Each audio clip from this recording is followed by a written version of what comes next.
showman, entendeu? E o que acontece? Quando eu morava nos Estados Unidos, aconteceu uma coisa muito interessante. Eu fui convidado a um evento e tocou o hino nacional brasileiro. As lágrimas me vieram aos olhos, porque nós amamos o Brasil. Nós queremos o melhor para o Brasil. É por isso que o ano passado, no dia 7 de setembro, discursando na Paulista, com uma multidão de mais de quase 2 milhões de pessoas, eu pude dizer, o Brasil é do Senhor Jesus. E eu estou dizendo, declarando e profetizando nesta manhã na Rádio Cidade FM, o Amazonas é do Senhor Jesus. E nós vamos conscientizar essas mocinhas, o risco. Porque veja bem, uma coisa interessante que me veio agora à mente, antigamente os nossos pais, os nossos avós, eles tinham um bloqueio, um receio de falar sobre sexo. Hoje existe já uma relação entre pais e filhos e filhas, avós, que abertamente se fala de sexo. Então, você precisa orientar. Agora, uma coisa que eu sou totalmente contra também é que a adolescente entre na vida sexual mais cedo. Eu conheço muitas mães que são minhas amigas. E, não, minha filha quer transar, é problema dela. Não, não é problema dela. Entendeu? Porque as consequências advêm. Porque o grande não vale um momento de prazer para uma vida de choro. Então você precisa pensar antes de fazê-lo. Porque o sexo é bênção. Deus instituiu o sexo. Tem muita gente que acha que o sexo é coisa suja. Não. O sexo é uma bênção. O sexo te traz vida, te faz saudável. Agora, você precisa saber que naquele momento entre marido e mulher, Deus instituiu o sexo para ser um momento de prazer. E antigamente até se achava que a mulher não podia ter prazer, era só uma reprodutora. Não, a mulher é um ser humano, a essência e a excelência da criação de Deus. Porque eu sempre digo, Deus criou a nós homens, coronel, do barro, mas a mulher ele já fez da costela. A costela é um osso duro de roer, e que precisa ser cuidado. Mas Deus não tirou a mulher do pé. Ele tirou da nossa costela para que nós possamos protegê-la, para que nós possamos amá-la, para que nós possamos cuidá-la, não fazer o que eles estão fazendo por aí. Deus, pátria e família. Esse é um tripé, vamos dizer assim, muito defendido pelo candidato à presidência da República, da qual o senhor se identifica muito. Quando se fala em pátria, e o senhor vê um Supremo Tribunal Federal deliberar que no dia 7 de setembro, aí também fazendo alusão que o senhor comentou ainda há pouco, isso é bem atual, né? Sim. Dizer que não pode ser utilizado as cores verde e amarelo. O senhor que é tão patriota, o senhor que pensa tanto em Deus, e o senhor que também imagina essa junção de coisas positivas, né, de ações afirmativas. O que o senhor acha desse tipo de deliberação? Embora tenha retrocedido, né? Retrocedeu porque ele viu. Veja, nós vivemos hoje, eu sou bacharel em Direito e sou bacharel em Teologia.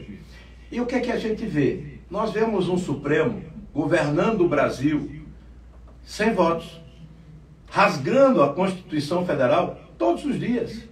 Agora, por que é que os nossos senadores da República, principalmente aqui do nosso estado, não se rebelam contra isso? Porque todos têm rabo preso com a justiça. Todos respondem processo. Então existe aquele acordo. Eu não mexo com você, você não mexe comigo. Como apareceu lá na minha ficha criminal, não respondeu e nem responde processo em nenhuma instância. Eu vou exigir do Supremo Tribunal Federal, de todos os seus ministros e ministras, que respeite a Constituição. Eles são apenas guardiões da República e da Constituição. Eles não são ditadores. Hoje nós estamos vendo, infelizmente, a ditadura da toga. E o seu Alexandre de Moraes tem extrapolado a sua função de ministro. Até eu brinco com os amigos e as minhas redes sociais, quem acompanham, sabem que eu o chamo de iluministro, porque eles se acham deuses, arrogantes, soberbos, vivem nababescamente quando o nosso povo morre de fome, se autopromovem os seus salários milionários e o povo só observa, porque não tem quem chegue lá e põe a ordem na casa. Eu, como senador, vou pôr ordem na casa. Eu vou dizer, não, meu amigo, aqui não é casa de mãe Joana, como é o ditado popular, que todo mundo manda. Não, aqui é a lei, aqui é a Constituição, e ela tem que ser preservada, zelada, como nós zelamos pela família e pela pátria. Então, comigo, não vai ter essa mamata de dizer, não, ele faz o que quer.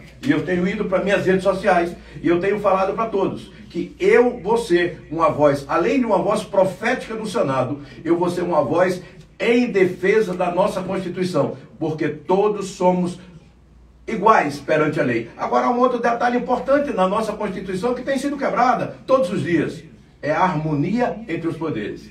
Quer dizer, nós vemos, por exemplo, um senador do Amapá que tem governado o Brasil através do STF.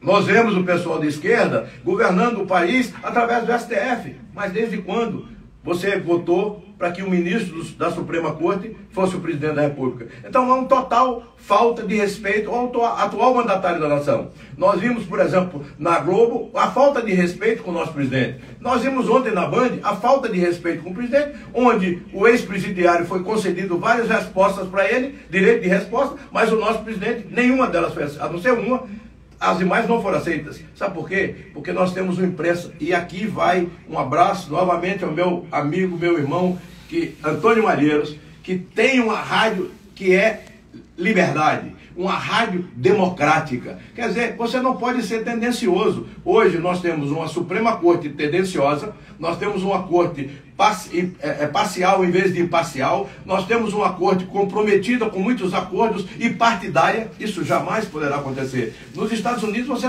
não vê nenhum ministro da Suprema Corte atrás de holofote. Aqui os nossos buscam os holofotes, aqui os nossos buscam toda hora estar aparecendo nas redes sociais.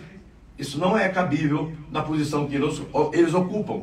Mas como senador da República pelo Amazonas, eu vou colocá-los no seu devido lugar. Guardião é a verdadeira palavra, como o senhor citou ainda há pouco, da Constituição. Na realidade, a Constituição ela é um patrimônio a ser preservado por todos. Como fomentar isso, o verdadeiro respeito à nossa legislação, uma vez que a gente está vendo, como o senhor citou ainda há pouco, essa legislação sendo desrespeitada? Não é um documento que deve ser realmente levado mais a efeito? Olha, totalmente. É que as leis no mundo, elas são cumpridas. Eu comentava ontem com o Coronel Edson, você nos Estados Unidos, você viu essa semana um esposo de uma senadora que foi preso. Por quê? Porque estava dirigindo embriagado. No Brasil, nós temos leis, mas são leis que sempre pode se apelar. Você pode dizer, eu não vou fazer o teste do bafômetro, mas a vítima já morreu e a sua família está chorando. Então, nós precisamos, primeiro, rever o Código Penal. O Código Penal é de 58, então nós precisamos fazer um reajuste para a realidade atual. Agora, que leis existem, agora não são cumpridas. Então você veja, o brasileiro em qualquer lugar, ele sempre procura dar um jeitinho.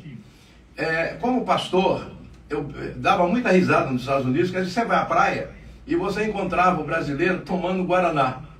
E uma vez eu cheguei para o camarada, que era amigo e pessoa do meu relacionamento, inclusive frequentar a minha casa, e rapaz, deixa eu dar um gole nessa Guaraná. Ele começou a rir e disse, pastor, essa Guaraná é batizada. Ele estava tomando bebida alcoólica e botou dentro da... Por quê? Porque lá você compra bebida alcoólica, você não pode transportar nem dentro do carro, você tem que colocar na mala. Entendeu? Agora, leis no Brasil, você veja, nós somos motivo de chacota no mundo. Um homem que foi encontrado, bilhões devolvidos para o governo federal, para o caixa do governo, para o cofre federal, e ontem, quando ele foi entrevistado pela Globo, o senhor foi inocentado. Não, ele não foi inocentado. Apenas a justiça arrumou um álibi, um petista que está no Supremo. É por isso que eu digo que uma Suprema Corte não pode ser partidária. Lá é uma Suprema Corte, tem de preservar a lei e a ordem. Simplesmente disse, não era o foro privilegiado, não era o foro ideal, não era Curitiba. Só que veja, isso já tinha acontecido em 4 instâncias.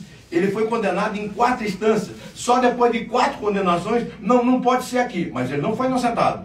Então mandaram fazer o processo no fórum competente. Agora veja bem, isso foi uma manobra que em qualquer lugar do mundo, jamais um homem que desviou dinheiro público, porque qualquer corrupto, você que está nos ouvindo através da Cidade FM, você jamais deveria votar, porque isso é um assassino. Ele está tirando o pão da mesa, ele está tirando o medicamento do posto de saúde, ele está tirando o médico que poderia ser contratado e está lá no posto de saúde, porque é outro assunto que eu vou bater muito em cima, é a questão, além da segurança, a questão da saúde. E se você for então para a educação, nós vamos ficar aqui até amanhã, porque as nossas escolas, os nossos professores, não há investimento no professor. Agora o presidente votou uma lei a favor do professor. Todos os prefeitos e governadores são contra, porque ele quer manter essa classe a mais mal paga do planeta. Eu sou filho de professora. Eu sou irmão de professora. Tá? Eu fui quando no seminário, eu dei aula para poder ter uma rendinha. E eu sei as dificuldades do nosso professorado. E eu vou lutar para que isso acabe. E eu vou dizer a você, meu irmão, que pela primeira vez no Amazonas vai ter um homem de Deus lá sentado, dizendo o que é certo, mas o que é errado é errado. Como o senhor analisa a participação feminina em todo esse processo? Porque bem saber, como o senhor citou ainda há pouco, a questão da mulher como sendo alvo de proteção do homem, vindo da costela, como o senhor bem exemplificou ainda há pouco. E nesse processo político eleitoral, como é que o senhor está verificando isso, inclusive com a perspectiva do senhor estar no Senado, protegendo uma legislação que, ao meu ver, tem se fortalecido para evitar essas questões de feminicídio, tudo que o senhor comentou ainda há pouco, mas que ainda não tem atingido esse público efetivamente? Olha, não tem atingido até por falta da nosso próprio sistema judiciário. Que adianta dar uma medida protetiva e o cara vai lá e mata? Primeira coisa que nós precisamos fazer é o que nos países evoluídos, e nós somos um país que temos tudo para ser uma das maiores potências mundiais, mas lá fora nós temos uma polícia preventiva. Aqui nós temos uma política corretiva depois que a pessoa já está morta. Então não adianta. O que nós temos que fazer? Primeiro, as mulheres precisam se envolver mais com a política.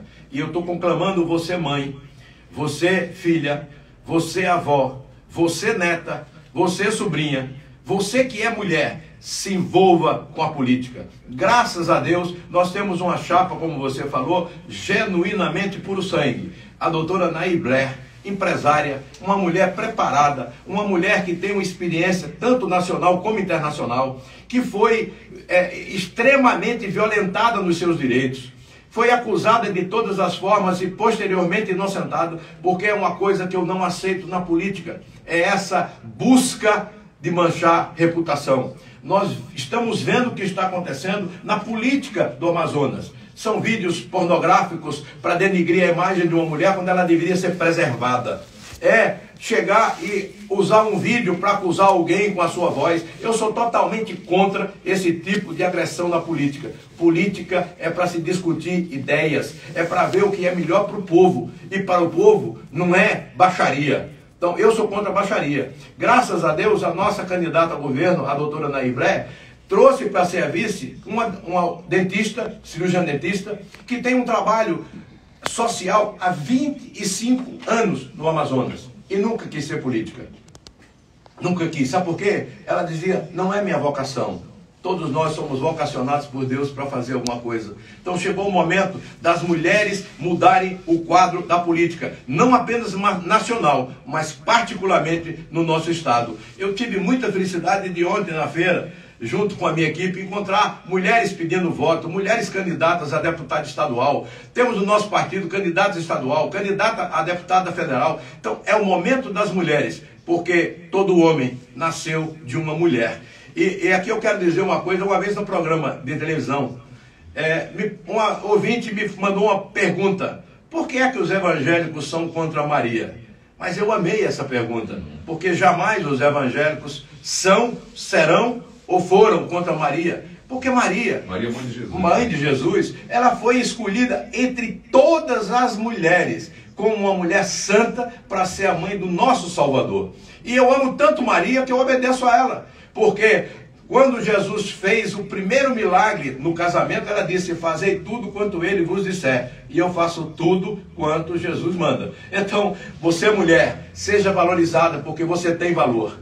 O marido, o companheiro, o namorado, o noivo, talvez até o pai não te valorize, mas Deus te valoriza. Você tem valor, você é alguém e é você que vai fazer a grande virada da política no nosso Amazonas. Nós estamos nos aproximando do término dessa conversa maravilhosa, um tempo exíguo para tudo que tem que ser posto em termos de política, candidatura e a perspectiva no Senado Federal. Mas nessa sua caminhada política agora para esse pleito, como é que tem sido a receptividade do público, como é que está a sua relação com o eleitor? Olha, graças a Deus, o Espírito Santo tem convencido as pessoas, porque é Ele que convence as pessoas do pecado, da justiça e do juízo. E a minha oração tem sido essa, que as pessoas escutem a minha voz, olhe a minha face, porque quem vive do outro lado da mentira não consegue te encarar, não consegue falar a verdade. E como diz o nosso presidente, que é um texto bíblico, João 8,32, conhecereis a verdade e ela te libertará. Porque só a verdade liberta. Eu fui criado, o meu pai abandonou minha mãe, eu tinha 5 anos de idade, minha irmã tinha 3 e minha mãe estava grávida na época e não sabia. Depois foi que nasceu o Marcos, que também é pastor, é advogado criminalista. E o que acontece? Nós vemos tantas mentiras sendo apregoadas, as mesmas mentiras de sempre. A gente vê as promessas desses políticos que são profissionais. Eu não sou político profissional, nem quero ser.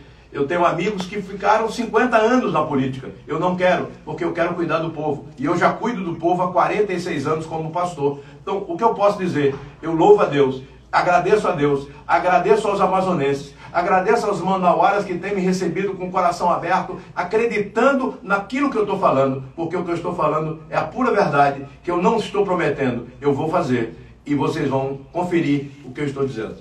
Nós queremos agradecer muito a sua participação, a toda a sua assessoria que nos permitiu, facilitou o seu acesso até aqui à Rádio Cidade. Queremos deixar, em nome do senhor Antônio Malheiros, as portas abertas, sempre que for preciso, para a divulgação dos trabalhos, para que a gente possa também levar, que é a nossa obrigação, até o nosso ouvinte, a sua mensagem, uma mensagem de tanta gente que tem vontade de fazer o bem e está na perspectiva de levar algo melhor para o nosso país.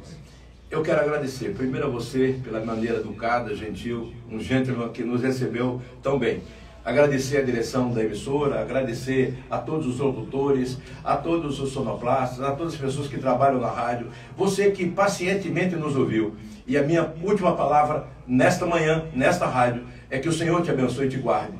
Que o Senhor faça resplandecer sobre você o seu rosto e te dê a paz, porque o que nós estamos precisando é de paz no coração. Eu sempre digo, se Deus nos der vida e paz, o resto a gente corre atrás. Então, eu deixo aqui o meu carinho, o meu agradecimento a você que está nos ouvindo e continue sintonizado na Cidade FM, a primeira rádio FM da América do Sul. Isso é uma coisa muito importante e parabenizar vocês por esse grande feito. Que Deus continue os conduzindo em triunfo. Essa é, com certeza, uma das principais missões dessa emissora, poder levar essa mensagem. Queremos agradecer sobremaneira a participação do candidato Peter Júnior Miranda, candidato pelo AGIR, o antigo Partido Trabalhista, Partido Trabalhista Cristão, era o PTC. Né? Essa evolução foi só para a gente concluir assim, em rápidas palavras, essa mudança na nomenclatura, na sigla, o senhor analisa como positivo? Positiva. Veja, primeiro ele era PRN, que foi o partido que elegeu o Collor. Depois ele se transformou em Partido Trabalhista Cristão. E agora nessa mudança que todos os partidos mudaram de nome, agir porque chegou a hora de agir. Né? Agora, uma coisa muito interessante que você falou é sobre o acordo feito nacionalmente pelo meu partido. Só que eu exigi do meu partido que o Amazonas caminharia ao lado do nosso presidente Jair Messias Bolsonaro. Sou bolsonarista declarado, não sou, como muitos se dizem, amigo íntimo, embora eu conheço bem, inclusive tomei café com ele há umas semanas atrás e disse para ele: presidente, o meu palanque está à sua disposição, porque o que eu faço a Bíblia diz que os filhos da luz, as suas obras são conhecidas. Presidente, conte comigo. E ele foi muito receptivo, muito cordato, muito carinhoso, e eu estou aqui à disposição de todos. Muito bem. Obrigado mais uma vez ao candidato Peter Júnior Miranda, do AGIR, candidato ao Senado Federal. Nós voltamos agora à nossa programação com John Andrade e o Alô Cidade. A todos uma excelente semana, abençoada, uma segunda-feira de sucesso e um bom dia. Maravilha.